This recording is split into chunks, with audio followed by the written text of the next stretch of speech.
The NBA is clearly executing a calculated campaign against Luka Doncic, and the signs are growing so obvious that even Larry Bird felt compelled to finally speak up. They hate him, and it's not because of how he plays. From the recent outrageous MVP voting to that conveniently placed 16th technical foul, the league isn't just shifting the standards for Luka.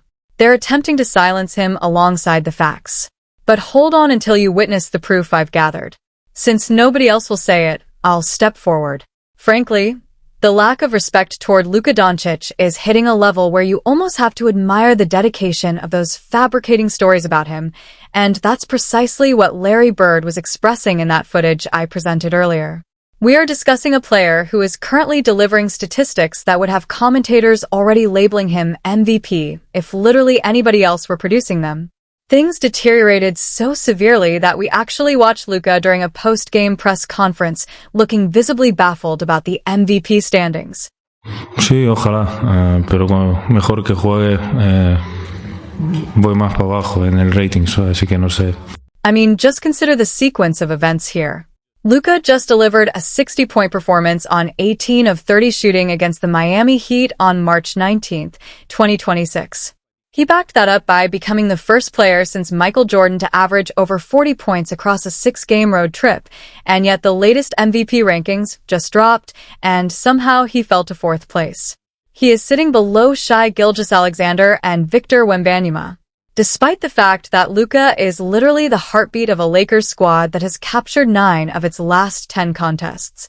Even Austin Reeves has had enough. He was compelled to go on record and say this.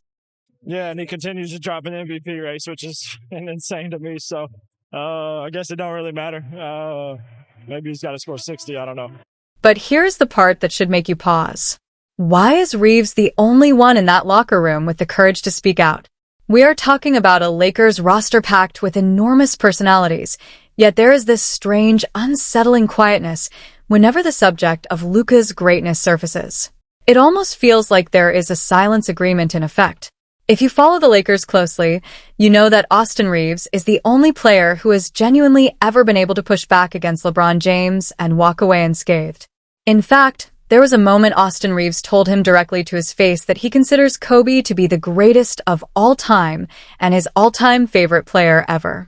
Like, who inspired you? Yeah, who's your favorite player? My favorite player ever is Kobe, as you know. What made it so hilarious was you could clearly see how bothered LeBron was by that comment. I never witnessed things become that uncomfortable between those two.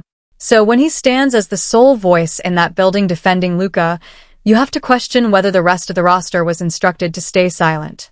I mean, it is no secret that LeBron's entire reputation is founded on being the undisputed center of the basketball universe. So if the league acknowledges that Luka is the true MVP while wearing a Lakers uniform, the King James chapter is officially closed, and the GOAT conversation begins to appear considerably more vulnerable. To grasp how deeply this runs, you have to examine the numbers, because the math simply is not adding up. Luka is currently leading the whole NBA in scoring at 33.7 points per game. He is 3rd in assists and 1st in rebounds among all guards. If you want to understand how dramatically the narrative has shifted, just look at 2012 LeBron James. That was the season LeBron captured his first championship and was celebrated like royalty for averaging 27 points, 8 rebounds, and 6 assists. But now that Luka is literally demolishing those peak LeBron figures in every single category while shooting nearly 50% from the field, Luka is somehow positioned 4th in the MVP standings. Back in 2012, those numbers were sufficient to crown LeBron the undisputed face of the sport. But in 2026, those identical figures somehow make Luka difficult to watch or too high usage, and here is the wild part. This is not simply about the MVP award. The real reason the media is suppressing these statistics is that they are frightened of what would happen if Luka captures a ring and an MVP in the same season. If he accomplishes that at 27 years old, he begins reaching career milestones quicker than LeBron ever managed.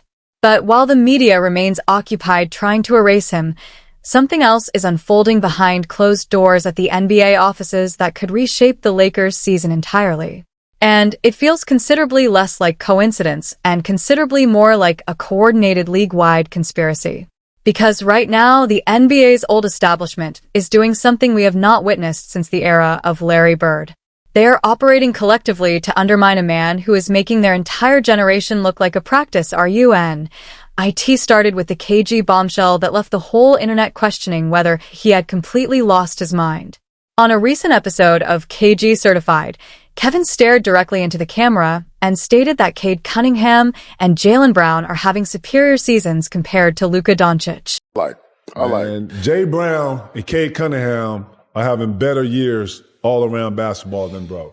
He leaned into that exhausted two-way player argument, essentially claiming that because Luka doesn't spend every defensive moment chest-to-chest against the opponent's top scorer, his 34-point triple-doubles simply don't matter. But let's examine the reality that KG is conveniently overlooking.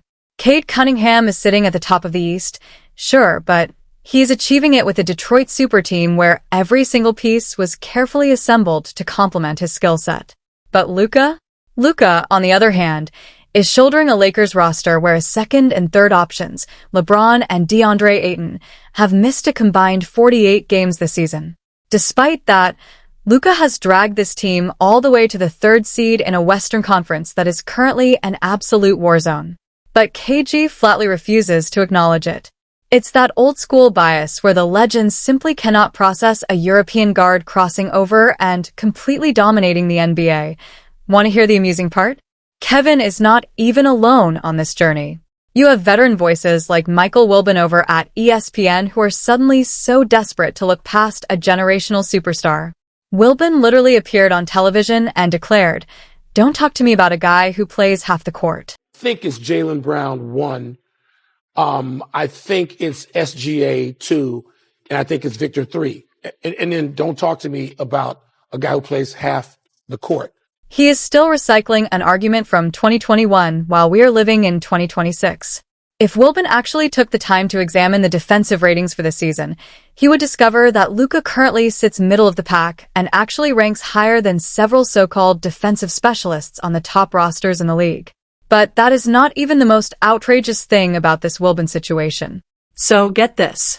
Fans recently did a thorough investigation and discovered that the player Wilbon has awarded the most MVP points to over the past decade is James Harden.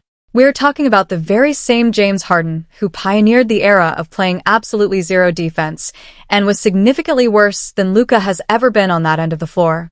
So you have to question why somehow Harden gets labeled an offensive mastermind, but Luka remains stuck at number 4 on the ladder despite being superior on defense. It feels less like a delusion and more like a deliberate agenda. Then you have Stephen A. Smith. For years, he was the undisputed leader of the Luka criticism brigade while constantly complaining about his conditioning or his habit of arguing with referees. But suddenly, right after Luka dropped that 60-point masterpiece against Miami, Stephen A. appears on First Take announcing he is embarrassed he never mentioned Luka for MVP. Personally, I did not believe that for a single second because that is a completely manufactured apology. He is only doing this because Lakers' viewership is through the roof, and he simply cannot ignore the revenue.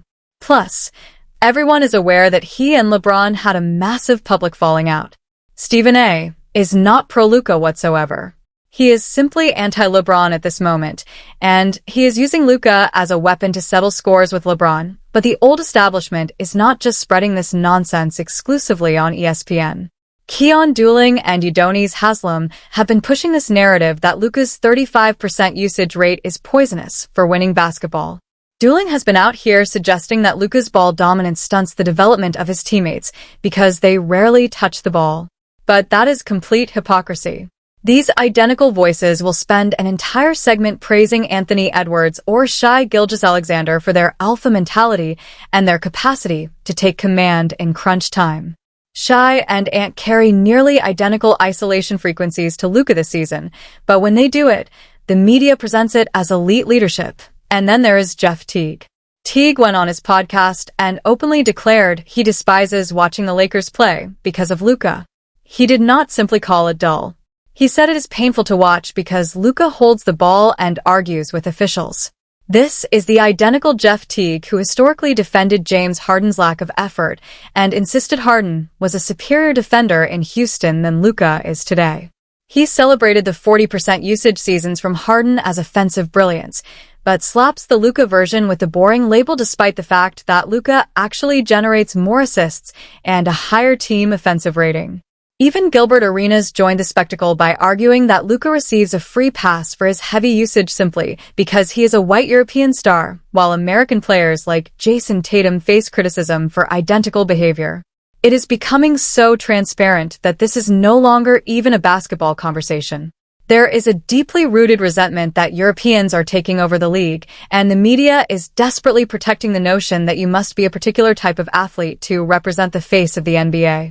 Larry Bird attempted to warn us about this years ago, and we will see precisely what he meant in just a moment. But before we arrive at the Bird connection, we must address the man operating behind the scenes. While the media screams about usage rates and defensive effort, there is a far more calculated strategy being orchestrated by the most powerful agency in professional sports, and that is where everything starts to become genuinely disturbing. If you believe the veteran players are simply being grumpy without reason, you are completely missing the larger picture because anyone who has followed the NBA closely can plainly see that the LeBron and clutch sports machine is working at full capacity.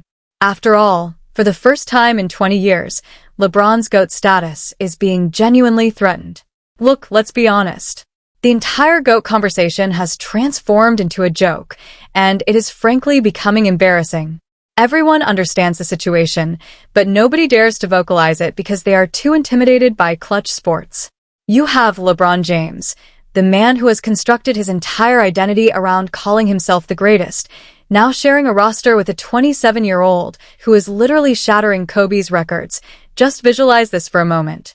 If Luka captures back-to-back MVPs and a championship while wearing a Lakers uniform, the entire longevity argument LeBron relies on to protect his crown simply collapses.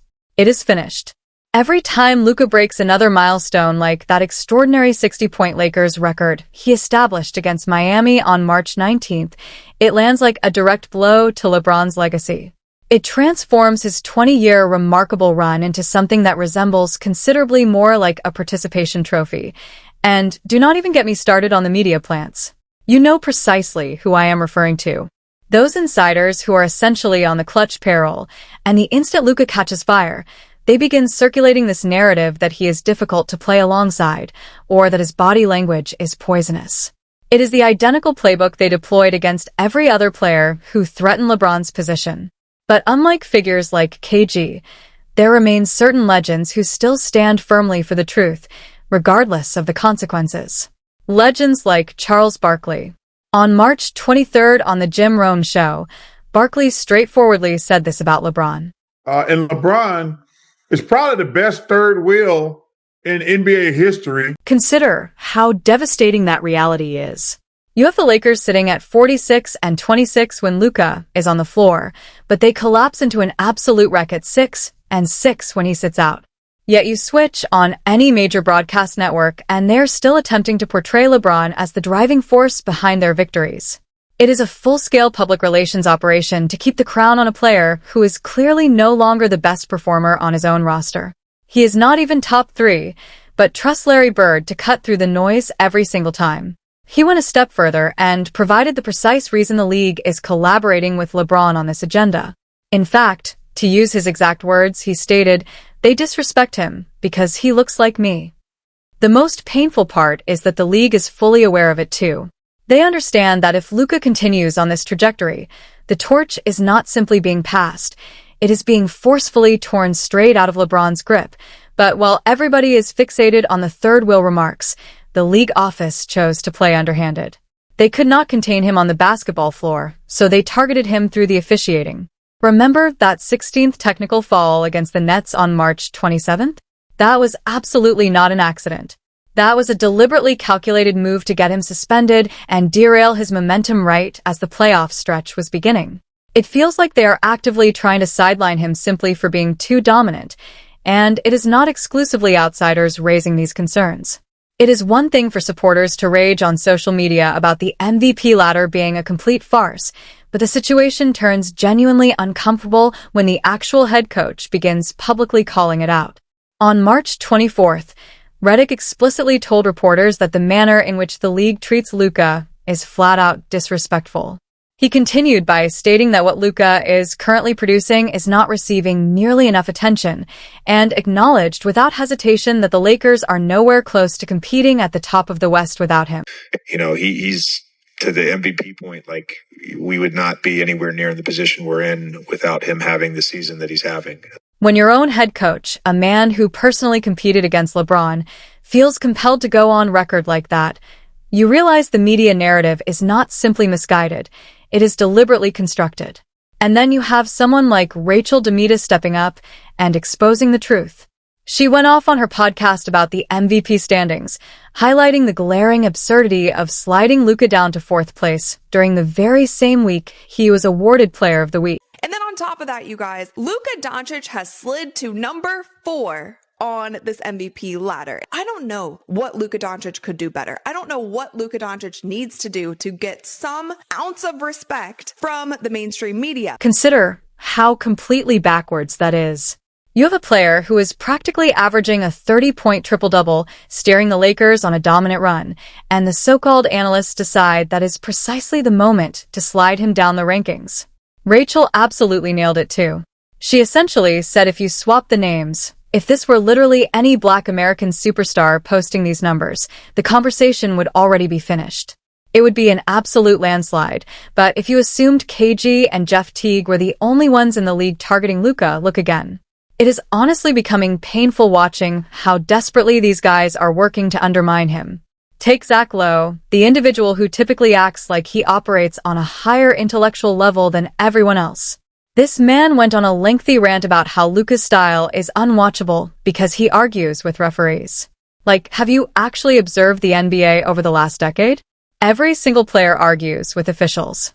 Lowe is simply using it as a convenient excuse to conceal the fact that he is part of the coordinated campaign against Luka, but as ridiculous as that take is, nobody stunned me quite like Paul Pierce. On the March 28th episode of The Ticket and the Truth, Pierce was openly mocking Luka for becoming emotional during that tribute video in Dallas. Imagine being a grown adult and attempting to ridicule someone for experiencing a genuine human moment connected to where their career originated. Pierce actually had the audacity to declare, Luka ain't going to be able to play because he's too emotional. The most entertaining part, however, was that same evening, Luka delivered 45 points, 11 rebounds, and 13 assists. He required absolutely no rescue whatsoever. And the irony is particularly rich coming from someone like Paul Pierce, the man who famously faked a knee injury and required a wheelchair exit during a finals game simply to use the restroom. These individuals are not even watching the actual games anymore.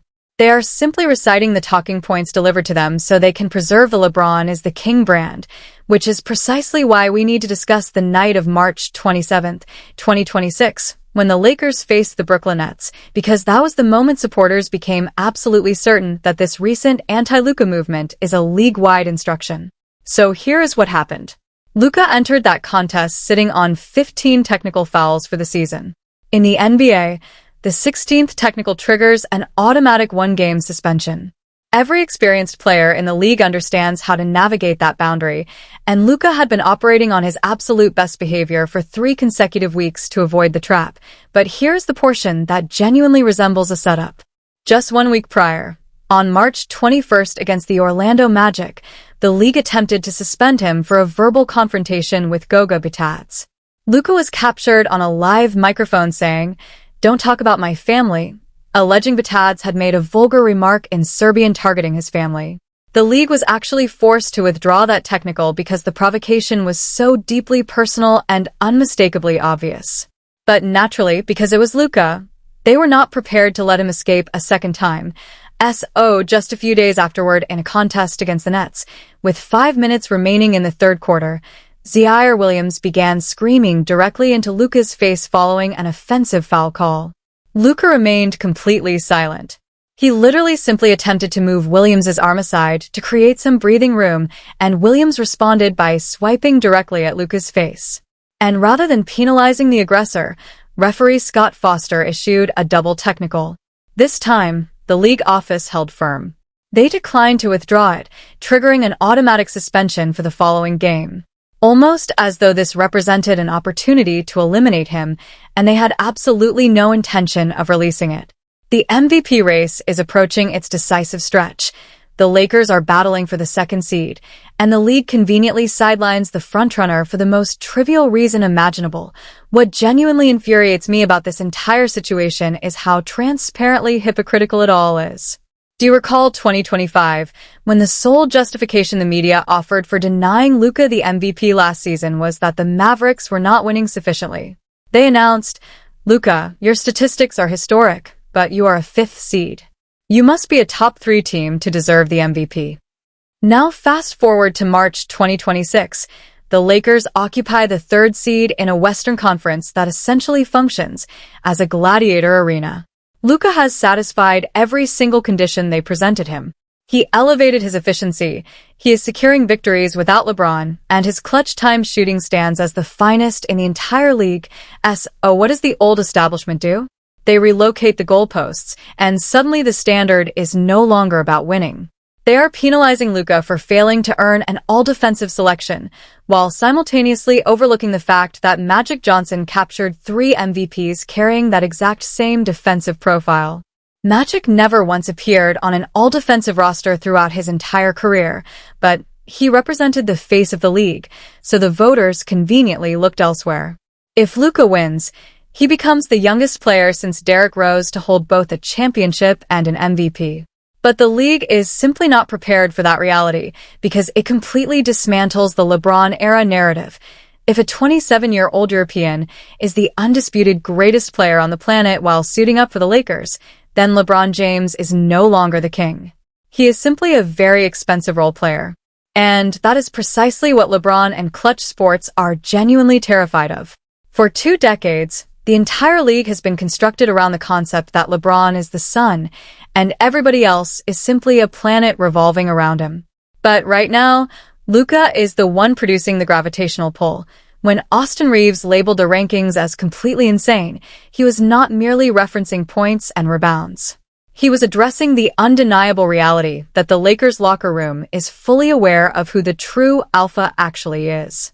I mean, there is an obvious reason you never witness LeBron sharing Luka MVP graphics on his Instagram, yet he will enthusiastically post an Instagram story for Anthony Edwards labeling him the future. He will drop alien emojis for Wemby without hesitation.